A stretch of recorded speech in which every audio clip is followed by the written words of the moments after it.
नमस्कार, मी मंदार जाधव म्हणजेच तुम्हा सर्वांचा आवडता जयदीप. सॉरी तुम्हा सर्वांचा तुम्हाला आवडेल असा अधिराज. माझ्या नवीन कॅरेक्टरचं नाव आहे अधिराज आणि आय एम व्हेरी शुअर की तुम्हाला अधिराजचं कॅरेक्टर हे जयदीपपेक्षा जास्त आवडेल. मंदार, जयदीप म्हणून 900 एपिसोड पूर्ण केले, 900पेक्षा जास्त एपिसोड झालेले आहेत.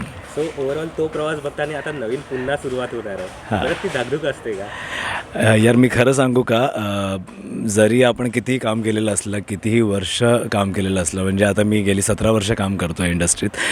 हिंदी शोज बरेच केले आहेत, हिंदी मालिका बऱ्याच केल्या आहेत. आता ही मराठीतली माझी दुसरी मालिका.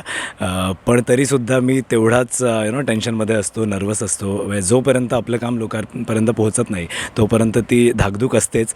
आणि आता जबाबदारी, रिस्पॉन्सिबिलिटी जास्त वाढली आहे. जयदीप म्हणून लोकांनी 900 एपिसोड खूप प्रेम दिलं आहे, प्रचंड प्रेम दिलं आहे. म्हणजे फक्त महाराष्ट्रातच नाही, महाराष्ट्राच्या बाहेर, भारताच्या बाहेरूनसुद्धा लोक छान छान मेसेजेस करतायत, भेटत आहेत आणि ते म्हणतात आम्ही तिथेसुद्धा मालिका बघतो. तर एवढं सुख म्हणजे नक्की काय असल्यामुळे एवढा माझा ऑडियन्स वाढलेला आहे. आणि आता त्यांच्या ज्या काही अपेक्षा असतील अजून काहीतरी वेगळं बघण्याच्या माझ्याकडून, तर तेच करण्याचा प्रयत्न आहे अधिराजच्या कॅरेक्टरमध्ये. सो अधिराज हा टोटली आता जयदीपपेक्षा वेगळं कॉन्ट्रास्ट कॅरेक्टर आहे आणि खूप मजेशीर कॅरेक्टर आहे, तेवढंच लवेबल आहे. हा मातीतला मुलगा आहे, जसा जयदीप लंडनवरून शिकून आलेला होता आणि चांगला वेल ड्रेस्ड, वेल मॅनर्ड मुलगा होता, क्लासी मुलगा होता. तर आता अधिराज त्याचाच उलटा असणार आहे. खूप छान कॅरेक्टर आहे, खूप लोकांना आवडेल हे कॅरेक्टर आणि जयदीपपेक्षा जास्त प्रेम अधिराजला मिळू शकतं आणि आय एम शुअर मिळेलच. So fingers cross for that. पण मी आता जास्त काही रिव्हील नाही करू शकत. पण मी खूप एक्सायटेड आहे, at the same time nervous आहे की जोपर्यंत पहिला एपिसोड टेलिकास्ट होत नाही 20 तारखेला, तोपर्यंत ही धाकधूक तशीच असणार आहे. नक्कीच. काल परवा तुझे फोटोज आले होते सोशल मीडियावरती, ते व्हायरल होते की जयदीपचा हा लुक म्हणजे गावातल्या मातीतला वगैरे हे ते वाटतंय. सो जयदीपची पहिली म्हणजे लँग्वेज वगैरे वेगळी असणार आहे. त्यासाठी तू अजून काही वेगळं स्टडी करतेस का, किंवा वेगळं अजून काय असणार आहे? नाही, नक्कीच. खूप छान छान कमेंट्स आल्या सोशल मीडियावर, बरेच फोनसुद्धा आले आणि लोकांना प्रोमो खूप आवडला आहे, प्रचंड त्यांना आवडला आहे. सगळ्यांच्या रिॲक्शन आहेत, कडक प्रोमो आहे, उत्कृष्ट प्रोमो आहे आणि इट्स लाईक अ फिल्म. 2 मिनटाची ती फिल्म वाटते प्रोमो. माईची जी एंट्री होते, मग हळूहळू अधिराज रिव्हील होतो, मग नित्या रिव्हील होते आणि दोघांचेही लुक्स खूप वेगळे आहेत. अधिराज कम्प्लिटली वेगळा आहे, नित्या वेगळी आहे आणि त्याचबरोबर अधिराजची भाषासुद्धा बदललेली आहे. म्हणजे जयदीपची मी म्हणेन की जयदीपची भाषासुद्धा बदललेली आहे. तर त्या भाषेवरसुद्धा मी मेहनत घेतो आहे. ट्युटरसुद्धा आहे माझ्यासोबत. जरा तो कोल्हापुरी लहजा तो भाषेत यावा.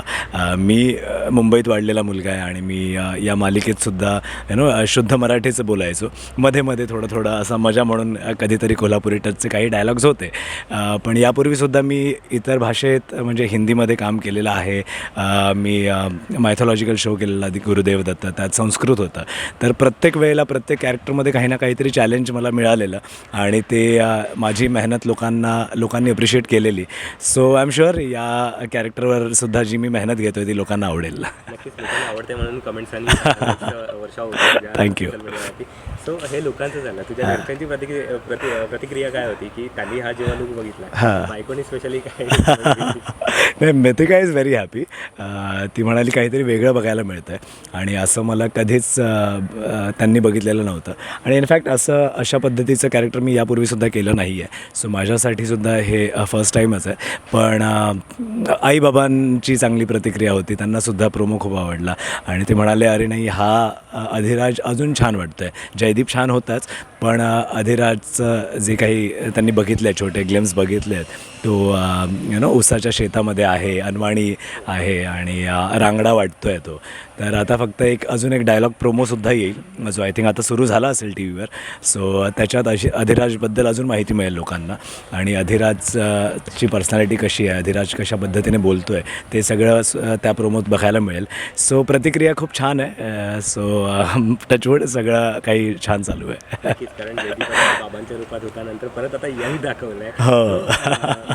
मला मंदारला विचारायला आवडेल, तुला जयदीप आवडत होता की आत्ताचं कॅरेक्टर जे तू करणार आहेस ते तुला जास्त भावतोय? Difficult to answer. मला जयदीप हा खूप जवळचा आहे माझ्या, आणि मी म्हणेन की जयदीपचं जे कॅरेक्टर होतं तो कुठे ना कुठे त्याच्यात मंदारची छवी होती. म्हणजे ज्या पद्धतीने मंदार जाधव असतो त्या पद्धतीने जयदीप वावरायचा, आणि त्यामुळे ते जरा खूप जवळचं कॅरेक्टर होतं. पण अधिराज या कॅरेक्टरवर जरा मला थोडी म्हणजे फ्रँकली म्हणेन, प्रामाणिकपणे, की थोडी मेहनत घ्यावी लागते. पण मेहनतीत मी कुठे कमी पडत नाही आहे. मी 1000% देण्याचा प्रयत्न करतो आहे. आता तू बघितलं असशील की त्याच्यात प्रोमोमध्ये अधिराज ऊस फिरवतो आहे, दांडपट्टा जसा फिरवतात तसा ऊस फिरवतो आहे. तर ते फिरवणं वगैरे यापूर्वीसुद्धा मी तलवारबाजी वगैरे केली आहे, त्यामुळे थोडंसं इझी गेलं. पण अनवाणी त्याच्यात फिरणं, शेतात दिवसभर मी उन्हात ते शूट करत होतो, आणि त्यामुळे मला इथे इजासुद्धा झाली. ते ऊस फिरून हातातून रक्त आलं, पण तरीसुद्धा आपण सगळीच टीम माझ्याबरोबर होती आणि आम्ही ते शूट करत होतो. त्यानंतर डायलॉग्स वगैरे होते 2-3, तर ते पण आता लोकांना बघायला मिळेल. मी आता जसं म्हणालो तसं तर भाषेवर मेहनत घेतो आहे. त्याच्या जयदीपपासून थोडंसं वेगळं करण्याचा माझा प्रयत्न आहे. असं नको वाटायला लोकांना कुठे बघून की हा तर जयदीपच वाटतो आहे. ऑफकोर्स हे कुठे ना कुठे लोकांना वाटणार, कारण की आता इतकी 3 वर्ष लोकांनी जयदीपला बघितलं आहे. चेहरा तर बदलणार नाही तुमची जी बॉडी आहे ती बदलणार नाही, तर कुठे ना कुठे कंपॅरिझन हे होणारच. I am totally aware of it. पण कुठे ना कुठे एक ॲक्टर म्हणून आपला प्रयत्न आहे की जे आपण आधी केलं आहे त्याच्यापेक्षा थोडं वेगळं करण्याचा. मंदार, आपला जे प्रोमो आला होता, म्हणजे शालिनी वार करते जयदीपवरती, गौरीवरती सुद्धा वार करते, आणि त्याच्यानंतर लोकांच्या अशा पण प्रतिक्रिया आहेत की हे मरणार आहे की त्यांचं म्हणजे परत पुनर्जन्म नसून तेच येणार आहेत का, किंवा तुला वेगळ्या काय प्रतिक्रिया येत होत्या त्याच्यावरती? नाही, तो प्रोमो जेव्हा लोकांनी बघितला, तो प्रोमो येऊन आय थिंक 1-2 आठवडे झाले होता, तर तो प्रोमो आल्यावर लोकांना असं वाटलं की मालिका संपते. आणि हा जो प्रोमो आहे हा त्यानंतर आला आहे. तर मधले जे काही आठवडाभर 2 आठवडे होते ना, ते खूप मजेशीर होते.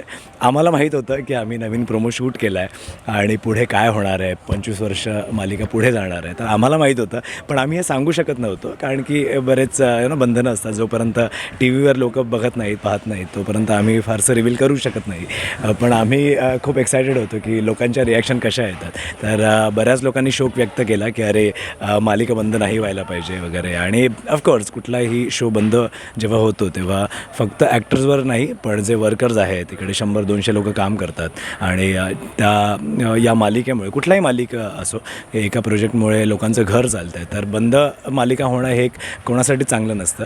पण आम्हीसुद्धा इमोशनली अटॅच्ड आहोत मालिकेशी. इतके 3 वर्ष आमचं हे कुटुंबच आहे. हे को ॲक्टर्स आहेत, इकडचे आमचे जे वर्कर्स आहेत, स्पॉट बॉय असतील, बाकी टेक्निशियन्स असतील. थँक्यू. हे घे ही लक्ष्मीची छोटी बहीण आहे, सेरू. थँक्यू. सो आम्हीसुद्धा खूप अटॅच आहोत त्याच्याशी. पण आम्हाला वाईट वाटत होतं जेव्हा तो प्रोमो आला की कसं सांगायचं आता लोकांना की नाही, मालिका संपत नाही आहे ना, आम्ही परत येतो आहे 25 वर्षानंतर. पण आत्ता जेव्हा हा प्रोमो आऊट झाला आहे तेव्हा लोक खूप खुश आहेत की अरे वा, परत आता वेगळ्या रूपात बघायला मिळते जयदीप गौरीला. आणि त्यांचे लाडके जयदीप गौरी हे त्यांना सोडून कुठेही जात नाही आहेत. फक्त वेळ बदललेली आहे. 9:30चा 20 तारखेपासून 10 वाजता येणार आहोत आम्ही.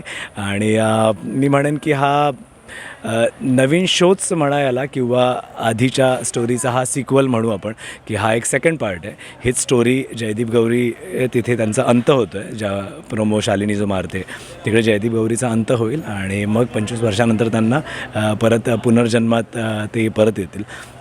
सो खूप मजा येणार आहे. आता अजून काय बोलू, मला बरंच काही बोलायचं आहे. पण जोपर्यंत मी लोकांची मजा घालवायची नाही आहे मला, लोकांनी एपिसोड बघू देत तेव्हाच त्यांना मजा येईल. ते आता तू सांगितलं होतंस की अटॅचमेंट आहे, एवढे वर्ष इथे काम केलं, 3-3.5 वर्ष काम केलेलं आहे, आणि इथलं आता म्हणजे होतं ते नाही असं. हो. कारण कसं आहे की काही कलाकार दिसणार नाही आहेत किंवा काही असं, म्हणजे ती कशी फिलिंग आहे? कारण एवढ्या वर्ष आपण एकमेकांना भेटतोय, आल्यापासून गुड मॉर्निंग वगैरे होत आहे, एका टायमानंतर ते आपल्या समोर नसणार आहेत.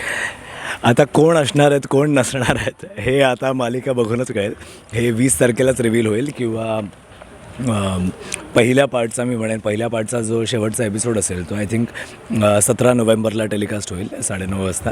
तर त्या पार्टमध्येच कळेल कोण जिवंत असणार आहेत आणि कोण पुढे 25 वर्षानंतर नसणार आहेत. एक गेस तुम्ही करू शकता, कमेंटमध्ये लिहून पाठवा तुम्हाला काय वाटतं कोण असणार आणि कोण नसणार. पण मी आता रिव्हील नाही करत, ते लोकांना 20 तारखेलाच बघू देत.